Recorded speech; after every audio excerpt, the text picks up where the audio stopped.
मोअज़्ज़िज़ सामीन, जज़ीरतुल अरब के सियासी और मजहबी हालात बयान कर लेने के बाद अब वहाँ के इज्तिमाई और अखलाकी हालात का मुख्तसर तज़किरा पेश किया जा रहा है। मोअज़्ज़िज़ सामीन, अरब की आबादी मुख्तलिफ तबक़ात पर मुश्तमिल थी और हर तबके के हालात एक दूसरे से बहुत ज़्यादा मुख्तलिफ थे। और इन तबक़ात में जो तबका अशराफ का तबका था, जिसे तबका अशराफ समझा जाता था, उसमें मर्द और औरत का ताल्लुक खासा तरक्की याफ्ता था। औरत को बहुत कुछ खुद मुख्तारी और बहुत कुछ इख्तियारात हासिल थे।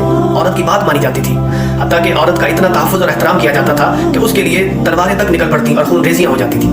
औरत चाहती तो कबाइल को सुलह के लिए इकट्ठा कर देती और चाहती तो उनके दरमियान लड़ाइयाँ और जंग करवा देती। इन सब के बावजूद खानदान का सरबराह बिला नज़ा मर्द को ही माना जाता था, उसी की बात फैसला कुन हुआ करती थी। इस तबके में मर्द और औरत का ताल्लुक निकाह के जरिए होता था और ये निकाह औरत के सरबराह उसके वली करते थे। औरत को यह हक हासिल नहीं था कि वो अपना निकाह अपने तौर पर वली की इजाज़त के बगैर कर ले। ये तबका अशराफ में मर्द और औरत के ताल्लुकात की सूरत हाल थी। मोअज़्ज़िज़ सामीन, दूसरे तबकों में मर्द और औरत के इख्तिलात की और भी कई सूरतें थी, जिन्हें बेहयाई, बदकारी, ज़िनाकारी और फहशकारी के सिवा और कोई नाम नहीं दिया जा सकता। उम्मुल मोमिनीन आयशा रज़ी अल्लाह तआला अन्हा बयान फरमाती हैं कि दौर जाहिलियत में निकाह की 4 किस्में थी।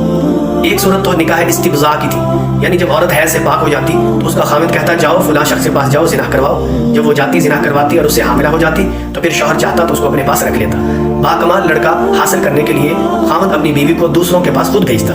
इसी निकाह इस्तिब्ज़ा को हिंदुस्तान में न्योग कहते हैं। निकाह की किस्म ये थी कि 10 से कम लोग इकट्ठे होते और एक औरत के पास जाते, उसे बदकारी करते, ज़िना करते, और फिर जब उस औरत को हमल हो जाता, हमल होने के बाद जब बच्चा वो जन्म देती तो फिर वो उन सब को बुला भेजती। वो सब के सब उसके पास आते, किसी की मजाल न थी कि वो उसके बुलाने पर उसके पास ना जाए, और फिर वो उनमें से जिसका चाहती नाम लेती और वो बच्चा उसी का मान लिया। दोस्तों, अरब की इज्तिमाई हालत ज़ुअफ़ व बेबसीरती की पस्ती में गिरी हुई थी। जहालत अपनी तनाबे ताने हुए था और खराफात का दौर दौरा था। लोग जानवरों जैसी जिंदगी गुजार रहे थे।